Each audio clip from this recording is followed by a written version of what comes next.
Hello and hi friends, అందరికీ happy new year 2026. కొత్త ఏడాదిలోకి అడుగుపెట్టేశాం. మరి గడిచిన 2025 మన టాలీవుడ్కి ఎలా గడిచిందో తెలుసా?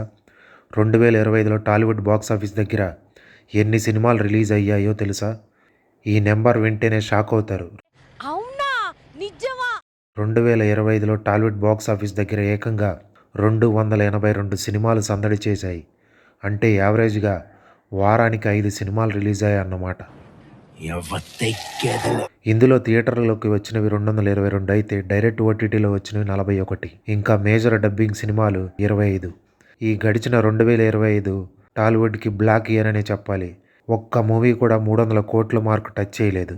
ఈ ఇయర్ టాప్ గ్రాసర్స్ మూవీ ఏదంటే పవన్ కళ్యాణ్ ఓజీ, దాదాపు 295 కోట్లు. విక్టరీ వెంకటేష్ సంక్రాంతికి వస్తున్నాం 258 కోట్లు. పెద్ద హీరోలే కాదు, కంటెంట్ ఉంటే చాలని నిరూపించిన సినిమాలు కూడా ఉన్నాయి. కోర్టు, రాజు వెడ్స్ రాంబాయ్ మరియు లిటిల్ ఆర్ట్స్ ఈ ఏడాది బిగ్గెస్ట్ సర్ప్రైజ్ హిట్స్. మరి ఈ 282 సినిమాల్లో మీ మనసు గెలుచుకున్న నెంబర్ 1 సినిమా ఏది? కింద కామెంట్స్ రూపంలో తెలియచేయండి. మరిన్ని ఇలాంటి ఇంట్రెస్టింగ్ అప్డేట్స్ కోసం please subscribe to our YouTube channel movie star 24 frames.